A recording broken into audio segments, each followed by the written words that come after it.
Welcome to the Evolving Digital Self podcast, where we explore the conscious use of technology. Listen in to hear thought leaders and other guests discuss the human relationship with technology and learning to thrive in the digital era. Hosted by the author of the international best-selling Digital Self-Mastery series and Being at Work, Dr. Heidi Forbes. Welcome back to the Evolving Digital Self podcast. Today, I am so excited to have our guest, Jeffrey Tambor, the creator of Woven Lightning Approach to Achieving Whole System Leverage, join us. Jeffrey was a fabulous contributor on my last book, and I'm so excited to share what he's working on with you. Let me give you a little bit of a background on Jeffrey. He has been deeply studying and synthesizing countless systems of personal development, psychology, spirituality, and the healing arts for over 15 years. Dissatisfied with the support that was available to him during his own debilitating depression as a teenager, he was driven to find the most efficient and effective ways to facilitate personal transformation and empowerment for others. He's grateful to have studied closely with many amazing teachers, and his training included a strong emphasis on energetic neurolinguistic programming and somatic trauma resolution. He appears in the documentary, Is Your Story Making You Sick? And as I mentioned, he helped me out with my book, Digital Self-Mastery. We'll be hearing a little bit more about that while we talk. He currently resides in Tucson, Arizona, where he lives with his son, who continues to be one of his greatest teachers. He currently helps mission-driven entrepreneurs and companies to achieve whole system leverage for greater impact in the world while thriving in all areas of their lives. Thank you so much for joining us, Jeff. Welcome. Thanks for having me, Heidi. Excited to be here. Well, this is so cool. I just have to say, we've had our paths have crossed in several different places, and there's just something wonderful about your energy. It's been so fun learning from you and working with you. And I'm so excited to share a little bit of you and a little moment with you, with the listeners. So I would love to hear a little bit more about how you came into this space yes, you talked about depression, and a lot of us, unfortunately, have dealt with that at different stages of our lives. And the support system is pretty lame, to be blunt about it. And part of it is also diagnosing. People don't realize they're depressed until after they're coming out of it in a lot of instances. Mm-hmm. How did that actually put you on the path of where you are now? Yeah, so it was a pretty intense process. I was always a really intense seeker when I was younger, and it ultimately led me to this existential deconstruction of everything as a teenager, and hit me into this sort of meaningless, nihilistic void space, where I deconstructed my whole self, my identity, everything, all the value structures, and it really landed me in this profound sense of no motivation, grief, meaningless depression. And I was fortunate enough to be introduced to some different spiritual systems in Zen right around the same time. Mm-hmm. And so as I was sort of going through that, as I emerged back out, I did so by really engaging and embracing sort of a really holistic, integrated approach. And through everything from different movement and meditation and diet and awareness practices and transformational energetic practices. And I got diehard committed to studying and almost obsessively all these different traditions of transformation, shifting.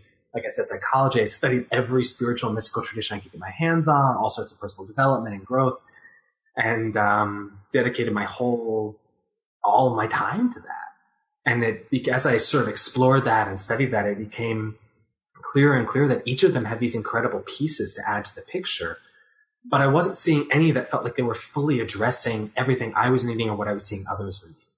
And a big part of who I am as a person is I love to synthesize. I love to find the essence, the best of each thing, and then weave it together into something that's even more effective and even more amazing. And so that's it kind of hit me onto that path where I just really wanted to know, okay, how do we get out of suffering, get into deep, sustainable happiness, not just surface level and well-being, and how do we support others and do the same so we can each really have our impact and make our contribution?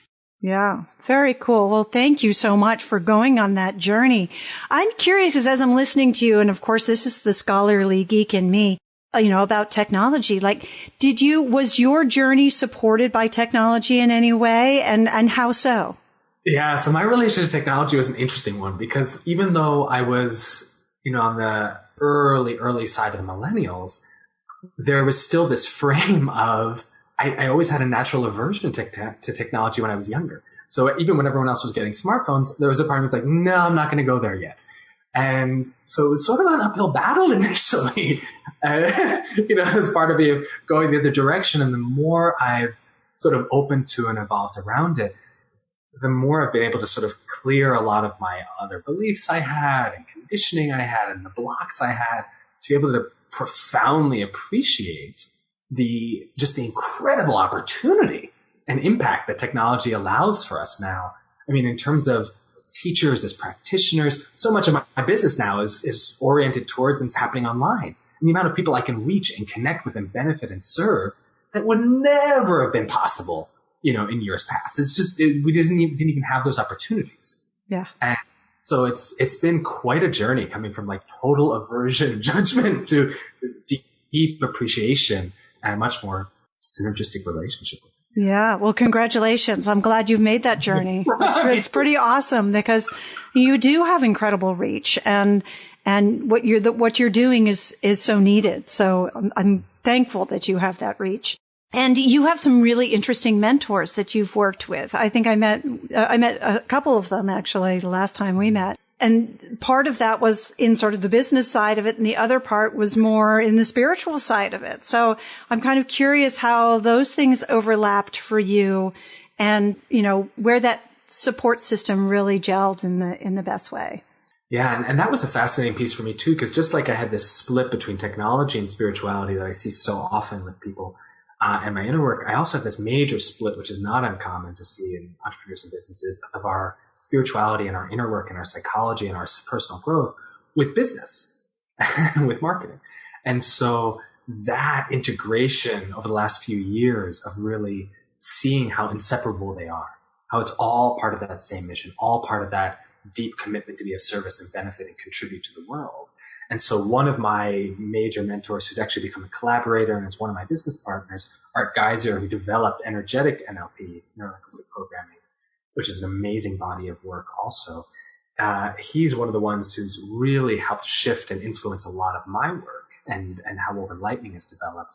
And that is then also integrated with one of my other mentors, Lisa Sasevich, I know is also one of your mentors, and in integrating and seeing how much we need both that outer tactics and strategy in the business and the inner game, that mindset place. And in my experience, way beyond just mindset work. There's so much else in the picture that can either propel us forward into greater abundance, greater well-being in all areas of our life and impact, or totally hold us back and stop us from really giving our gifts to the world.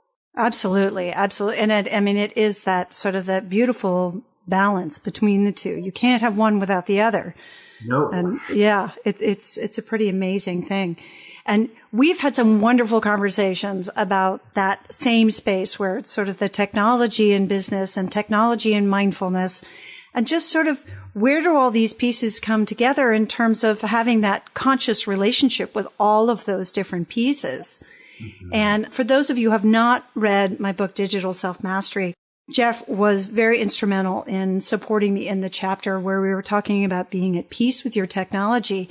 And I just loved, you were really inspiring for me in that I was sort of holding back from that chapter. It was part that I knew needed to be written, but I was so afraid of, I don't know if afraid, but I was hesitant to introduce the woo-woo factor, if you will, to something that people think of as so concrete and structured and, it needs to be theoretical and this and that. And what I've found is that that's the part that a lot of people go, wow, I didn't look at it that way before. The other stuff I get, it's logical, it makes sense to me, but I haven't looked at this other piece yet. And so it was really fun to figure out in our bouncing back and forth a way to integrate that chapter without being too woo-woo. Right. But being enough into that it takes people out of their comfort zone to a place where they're learning. I'm just curious if you're willing to share with our listeners about what inspired you to reach out to me about that? Because you told me the story, but I think they would really enjoy it too. Sure. So to get there, I need to rewind in the story a little bit. So for years, I was really reflecting on this whole piece of we need to have a more conscious relationship to technology, because it felt like we had so much of just this either addiction or aversion. I mean, so much of what your work is about. So when I saw what you were doing, I was like, woohoo, this is phenomenal. I was like, so needed. Thank you. And the more I sat with that, eventually, as I was working with looking at the relationship to technology, this other frame, this other paradigm or perspective started coming. And because I've studied a lot of different traditions and different models, one of the things that I've come across is this frame on that a lot of indigenous cultures have, where they look at plants and animals and stones and everything as their relations. And they're in different languages, there's different versions of it, but one of the common expressions is to all my relations. And it actually will go so far as to talk about the plant nations and the animal nations and tribes and the stone people, like really acknowledging the consciousness and the energy of these different aspects of life as not just inanimate, as not just objective material objects. And it's one of the aspects of really feeling the interdependence with all life, right? And our Western modern culture, up until recently, had pendulum swing very far into that material objectification of anything that wasn't overtly sentient, right? And interestingly, and I'm no expert in quantum physics, but what I have studied about quantum physics and quantum, like a lot of that new science, is that a lot of the consciousness, energy, and matter isn't separate. It can't be separate. Mm-hmm. You can't.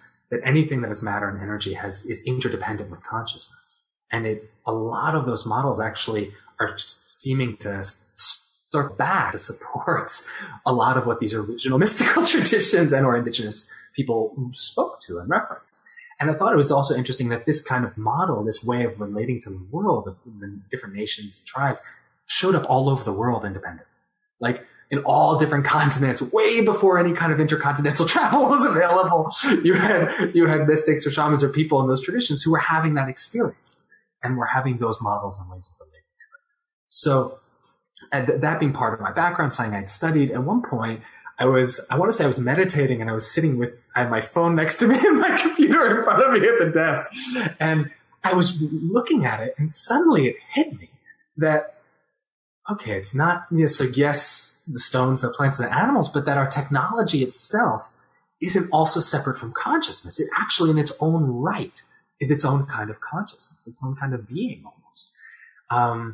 And that was sort of like, it rocked my world for a little bit because it was, here I was saying we need to have a more conscious relationship to technology, but I wasn't really relating to it as these are actually beings almost in their own right, the same way that plants and interestingly so, because there's sort of this fusion, right? They've got all these elemental properties of, crystal and precious metals and other things like that are part of what plastics that make them up. But then they're also imbued with human consciousness through our programming, our own coding language, our own intention and understanding. So there are these fascinating hybrids. And we're so relational with them. We're dependent on them for so much. Mm-hmm. For some of us, as sad as it would be, it's not sad. It's just interesting. Our smartphones or other things are one of our closest relationships. We interact with them in terms of attention and time as much or more than almost anything else. Probably more, right? And they're this incredible interface. Mm-hmm. And so the more I got that, and if I'm really was starting to open to and feeling them as not just inanimate objects that we can, demand that they serve us and essentially get frustrated at them whenever they're not operating at peak performance, I started really opening to the idea of them as beings. And what would it be like if I could acknowledge and appreciate the consciousness of my technology? And when I opened to that, I actually started feeling them differently and almost getting different responses from them, which was a trip. And one of the things I've found, and this is something I found with a lot of other people who do inner work and other transformational work over technology, whether it be through Skype or Zoom or other platforms, is when you're doing inner work with people, and as you're making a big shift or when you hit inner big resistance, a lot of the time the technology will start glitching out. Zoom or Skype will freeze or something right at the moments when big energies are shifting. Yeah. And so seeing how interdependent, again, with our consciousness and energy, all of this seems to be and has experienced to be. And so the more I got this, the more I got, wow, we are wildly out of integrity in our relationship with these technology beings, with, the technology nations, if you will, like the stone nations or plant nations.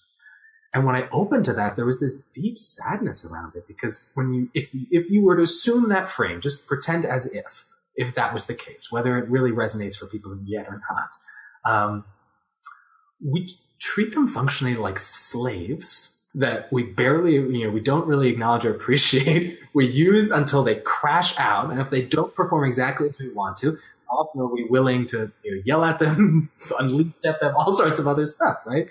Or we're afraid of it. And so this piece of when I really started opening to appreciating and honoring them that way, and it sounds a little out there, but I even went so far as to name my computer and my phone. So it's like Nexus and hey, we've been naming cars for years, cars and boats. Why not name your phone? Why not name your phone and your computer, right? It's appropriate. Yeah.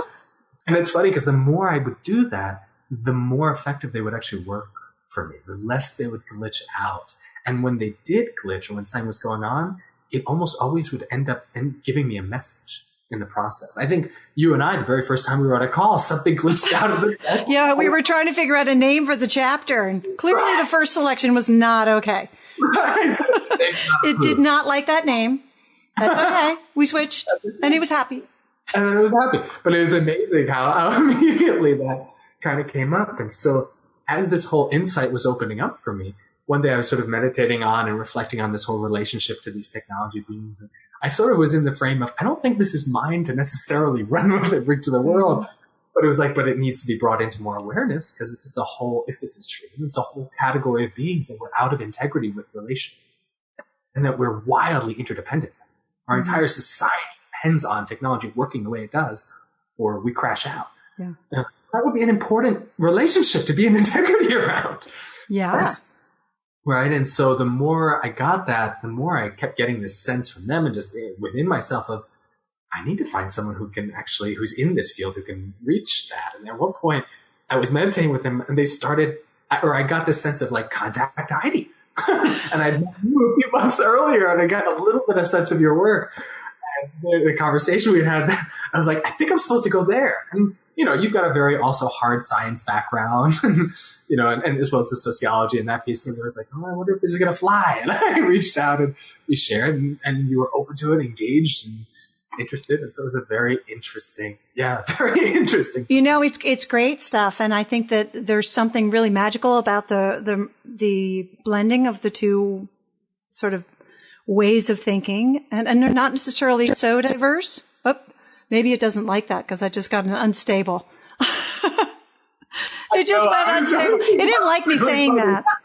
I think I'm even going to keep that in there just to explain. So maybe it wasn't totally at peace with being either technical or on the consciousness side, but there was something magical about the way that putting those two pieces together so that they can be relatable for different audiences. Because since the book has come out and since our conversation, I've shared sort of different approaches to that based on our conversation in ways that, depending on the audience, it's sort of, you can go a little deeper into the consciousness side, or you can go a little bit more into the, be kind to your phone. That's usually an easy, if you take care of things, then they usually last longer. That's an easy way to sort of entry point into it. But building a gratitude practice is the part that I've really tried to emphasize no matter who the audience is. And there's something that's really well received about that, because whether you can come to the place of recognizing technology as a sentient being or not, we all understand gratitude, and we all understand what it means to just be appreciative of, how people, things, anything, whether it's a special place that you sit in nature that has a nice view and how that makes you feel. That doesn't necessarily need to be considered a sentient thing, but you recognize the benefit of being grateful for that. And so it's an easier entry point for them without getting them into thinking about consciousness, even though they are, but you're not phrasing it that way. And I think it's been fun to try to bring those two pieces together, even to audiences that may, for some, it's way out there. Right. And there's others that are like, wow, I never thought of it that way. Like, that's actually kind of cool. And I love the fact that you're helping to bring at different degrees this work to like this aspect to all these different audiences. And it's amazing. And like you said, I think whether or not, because so much of your work is about the relationship to technology, right? Regardless, like you're saying, of whether it actually is or isn't sentient, whether you believe that or not, and obviously we talk about where we sit within it as well. Yeah. It's still, if you take that frame, even if you just take that as a model, it's going to support you having a more harmonious relationship.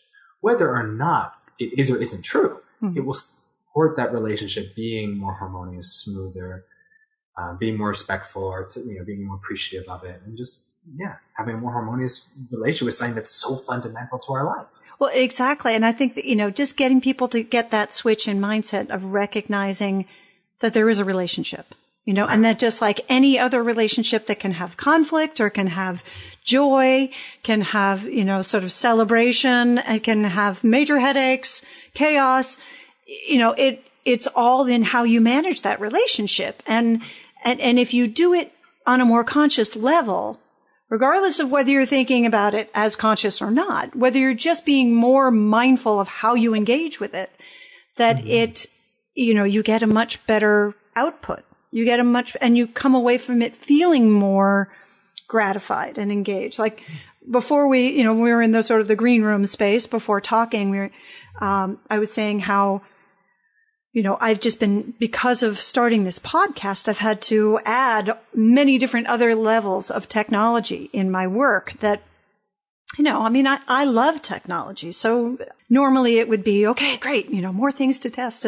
But it is more cables, it's more chaos, and it's learning new things constantly. But I think because my work is making me that much more, I'm constantly reminded to practice what I preach of being more conscious in my relationship with technology, doing everything from shutting everything down at night so it has a chance to rest and reboot, and just so I have a chance to rest and reboot because I don't hear the humming of the computer in the other room.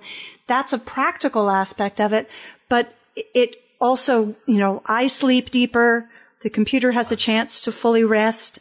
And, when we come back together, we're rested, revived, and ready and psyched to work together. As opposed to starting the relationship in a resentful state. It's really made my relationship more peaceful and fluid, despite being lots of new technologies, which could be kind of chaos. Yeah, no, totally. as new relationships sometimes can be. Yes. Yes. Yeah.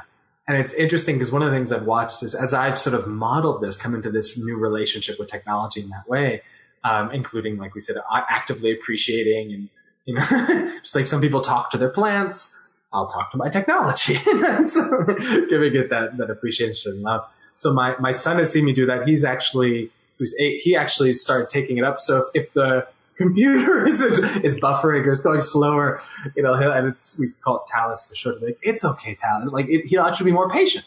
Yeah. That's great. You're teaching him that early. Yeah, so he's more patient with it. He'll be like, it's okay, Talus, you can do it. Or he'll just, it's just more relational. Yeah. And there's more appreciation, there's more patience. And so it's an interesting frame, seeing how it integrates. Yeah. Yeah, it's very cool. It's very cool. So on the concept of talking to your devices or giving them names, how do you feel about Siri and Alexa? And my Alexa on my desk just lit up. It's saying, give me a cue. See, we'll see if it responds back.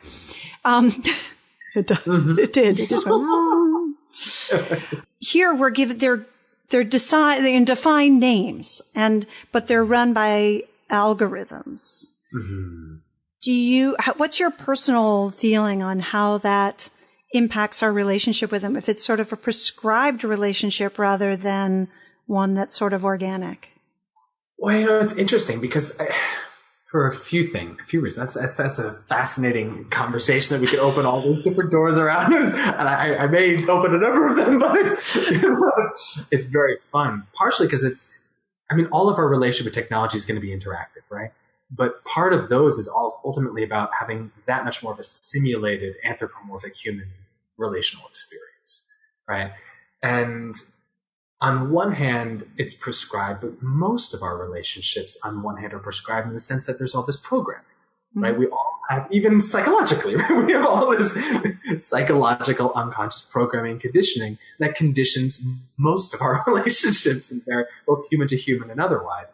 And so when I put it in that context, I think there's a lot of that. It's funny talking about, one of the things I reflected on is this whole idea of AI and algorithms, and at what point does it actually cease being just a purely reactive algorithm versus actually transitioning into AI? That is a fascinating piece, because so much of our own unconscious could just be seen as these incredibly intricate algorithms, right? That it's not so much that there's this big new development as much as we're able to take in, synthesize, and then respond and react in all sorts of incredible ways. So this question and frame of how are those technologies reacting? How are they responding? How much of it's algorithm? It's a fascinating whole. Yeah. When somebody says, "How are you?" and you say, "Fine, thanks." Is that really and you're not. There's that, right? That's a very top level. And then there's just so that's what you're supposed to say. Right. There's that. And then there's just how many of our values and priorities are conditioned in and programmed in. Our ways of operating or what we saw modeled. And there's all these aspects of it. So there may be less difference between us than it initially appears on some level. I don't know whether that's a scary thing or a good thing, as you're saying. I think we can operate less from programming. That is part of what we do. We'll help them be more authentic, less just programmed in that respect. Absolutely. So it is interesting. But in terms of prescribed versus organic, I think a lot of it goes back to this, what we make of that relationship. Because we're going to project onto it all manner of different things. Everyone projects onto their Siri or Alexa all their various relationships, to Google, to Apple, it's all that kind of stuff. And so I think it's interesting to look at what's left for me. How am I relating to it? How am I feeling about it? And how do I want to step into that relationship? Well, you're making me think of when Siri first came out on the iPhones. And I remember my kids sitting in the back seat of the car with Siri, having these extensive conversations with Siri. Right. And to the point where, they'd be yelling at it. They thought it was so funny to insult Siri, and then she would come back and say, "That's not a very nice thing to say." Or she had all these different comebacks. Right. But they had this incredible dynamic relationship conversation with their phones, because it was all of a sudden they had this thing that could talk back to them. I don't think they do that anymore. At least I haven't heard them doing it recently. It's probably become sort of so, they still use Siri, but they use it as a functional piece rather than having a conversation. It's not a novel sort of boredom. Let's have a conversation with Siri and tell her that she's ugly. See what she says. But it's fascinating. I love your point there. Now, we spoke a little bit earlier before we came on. You have done some really amazing work. And I'm trying to think of the best way to describe this for people that aren't necessarily in the same space that you are. Because for me, it's been learning a whole new language of understanding what a download means, for example. For me, it was a very new experience, within this space to understand what a download was outside of technology download. So instead of me trying to explain what it is, I think it would be great if you could, because you're better at, it's what you do. So, I would be too much of a filter. But what I will preface it with is that this is something that you're trying to teach me, but me and my scientific brain, I don't do it nearly as well as you. So I've asked Jeff to share this with you all today, because I think it's a really powerful tool, and this is something that all of us could use on a regular basis. And it's just a quick way to shift what's going on in our relationship with technology. And so I will pass it over to you, Jeff, because I think this is your shtick, not mine. Right. Sure. Thanks, Heidi. So let me just give a little bit of sort of lead up in terms of some basic principles or frames.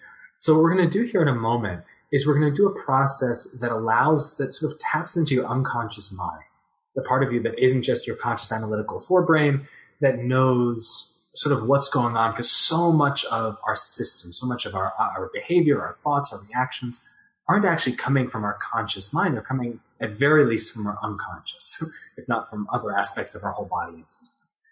And so what we're going to do now is we're going to do a little process that allows you to connect with this deeper unconscious inner wisdom, and for that inner wisdom to go through and help clear and shift unconscious programming and beliefs that tend to jam up whatever it is you're trying to do.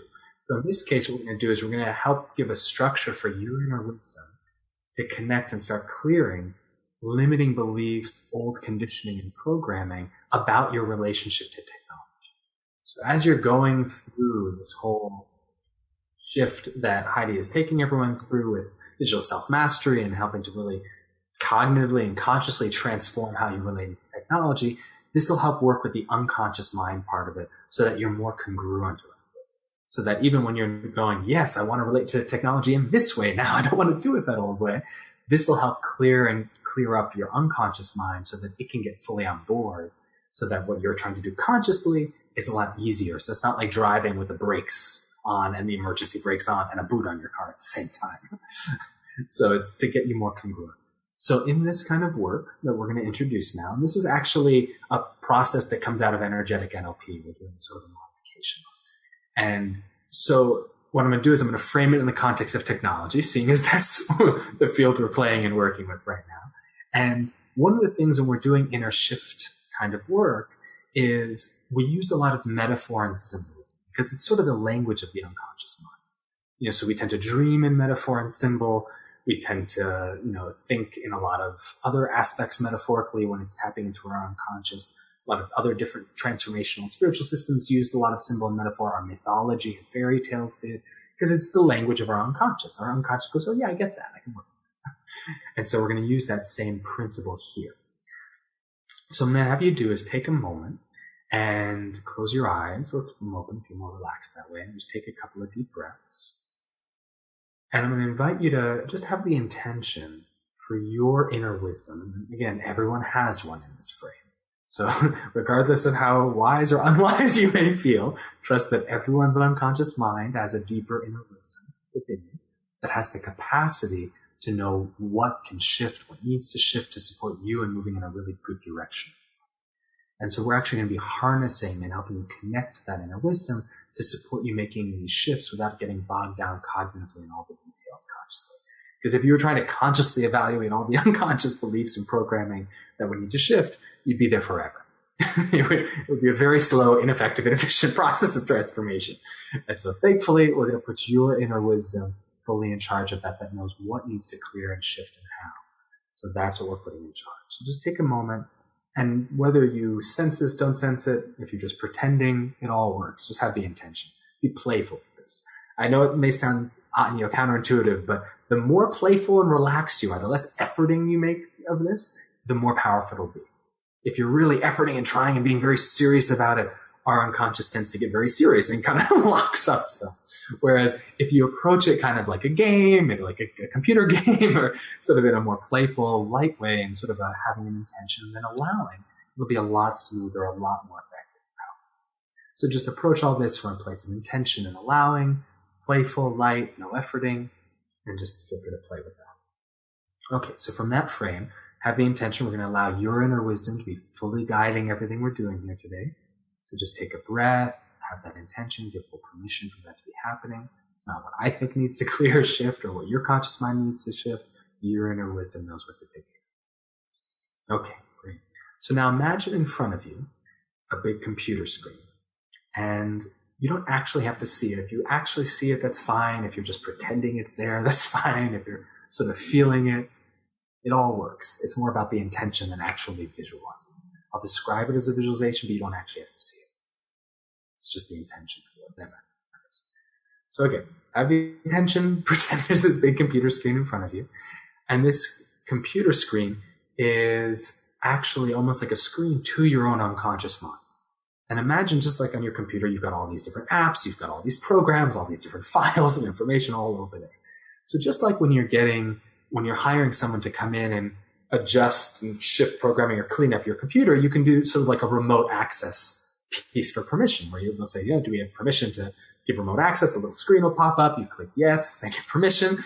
And then miraculously, the tech can start moving the mouse around your computer and doing all sorts of things to sort of clean up and reorganize and optimize your computer. And so take a moment and imagine that same little opt-in screen can come up on your screen and go, do you give your inner wisdom full permission to direct this cleanup process? And just click, yes, I do. And then when you do that, your inner wisdom now can go and we'll start going through, just like if you were having a tech do it, you're not controlling it. You're just like, oh, that's interesting. You're watching. And now your inner wisdom's going through and is going through all your files, which include your unconscious beliefs, your conscious beliefs, your programming, your conditioning, old patterns, and any of those patterns, beliefs, or programming that your inner wisdom knows aren't serving them. That knows, these need to be clear. These are outdated. These are old programs. These are like 7 years ago, 20-year ago models. We got to get this updated. So all of those get sent to the recycling or the trash, where they get deleted, and they're automatically replaced by your inner wisdom with current updated information that is your authentic inner wisdom that knows is going to best support you in what you're actually up to now. And in this context, specifically in your relationship to technology, you can use this same technique for shifting your relationship to anything. But for now, your inner wisdom is helping to clear beliefs and programming and files that are old limiting patterns around your relationship to technology. So just have that intention and watch as your inner wisdom's going through the screen, deleting files, and just going through and deleting old programs, apps that aren't serving. All right, and then just give permission to let that be rolling in the background. You're just sitting back, maybe having a cup of tea, watching the tech work. Have fun with it. And then also, as they're clearing beliefs and programming and filing, as those are being deleted and going to the trash or recycling, it's also going through your apps. And sometimes our different apps or programs are just outdated. It's like, well, you need to install the updates, right? So imagine your inner wisdom's going through and installing updates and bringing different operating systems and programs up to current time specs. And so again, it's a metaphor and symbolism. Allow your inner wisdom to do that. And it's going through and it's going through updating those. And just breathe and relax. Let your inner wisdom and unconscious mind take care of it. So it's clearing and deleting files and programming. It's updating. And then the last piece we're going to do here, and you can always come back to this because there's always more layers. This is like the never-ending onion game. So, we could always clear more our limiting beliefs and programming and get more aligned with our authentic inner wisdom.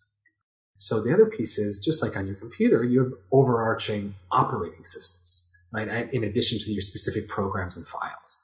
So often our operating systems get out of date and we need to install updates, right? So allow, if you want, give full permission for your inner wisdom to go through and update your whole operating system, especially as it relates to your relationship to technology. And just breathe, give permission for that. Your inner wisdom will start going through that on the screen. You don't have to know how it's doing that. Just know that it's doing that. Use the metaphor. Have fun with it. Breathe. And you may notice different things. You may feel things in your body. Different thoughts may arise. Whatever's rolling through is fine. Just sort of notice and allow whatever's arising. As your unconscious and your body shifts, different things can arise. And know that just like with your computer, once your tech is doing this kind of work, it sometimes takes some time to install and fully integrate. And so the process is already initiated. At this point, it'll probably keep rolling through tonight and maybe over the next few days after you've listened to this. And again, this process works anytime you go through it, including if you're hearing this on a recording. You can just sort of take yourself through this process, and it'll go through deleting what's holding you back and uninstalling updates and bringing you up to current time.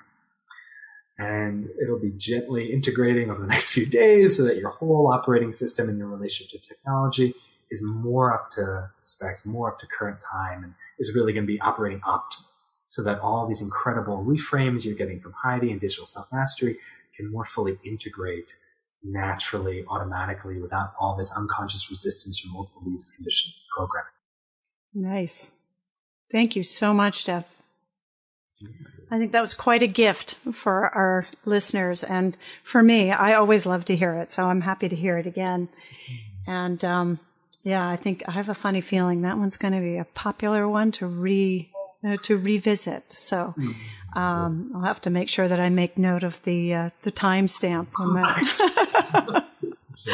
Anyway, so wonderful to experience your work and to hear more about what you do. And I want our listeners to be able to really find you if they're interested in hearing more about your work at Woven Lightning. So can you tell, how do they find you? Yeah, so they can come visit me on my website at wovenlightning.com. That's WOVENLIGHTNING, like lightning striking, wovenlightning.com. And if they find me there, we'll have free content on our website that can help them take this transformation further. They'll have an opportunity, if they want to, they can actually sign up to have a free sort of discovery session with me if they're sort of interested about this work and wanting to maybe take it further, or they can find out how to go about doing that. And then they can also check us out on Facebook, and our Facebook page is Woven Lightning, 2 words, WOVENLIGHTNING. We've got lots of great processes and practices and teachings that we're sort of posting on a regular basis to support people in their transformation and taking their life and their mission impact to the next level. Awesome. And for all of you who are listening, don't worry about writing it down. It will be in the show notes with the links. So if you're driving, please don't grab a pen and try to write it down right now, or you will be able to go get it off the show notes. And there will be information there of how you can contact Jeff and learn more about his work.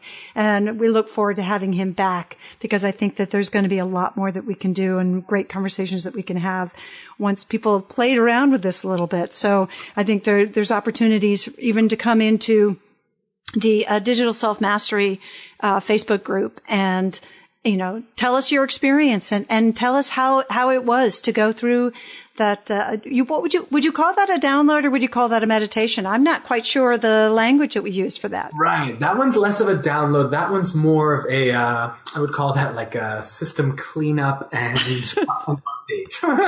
A system update. I like that. Okay. So if you want to share your experience on the system update from Jeff, then we would love to hear from you, hear how it's working for you and all of that. So thank you so much for joining us today, Jeff. And it's been such a treat.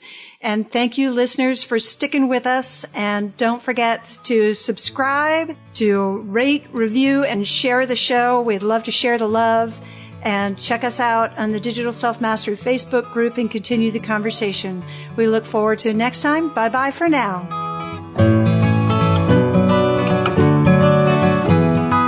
Thank you for joining us for the Evolving Digital Self. Be sure to subscribe on your favorite podcast app now so that you don't miss a single episode.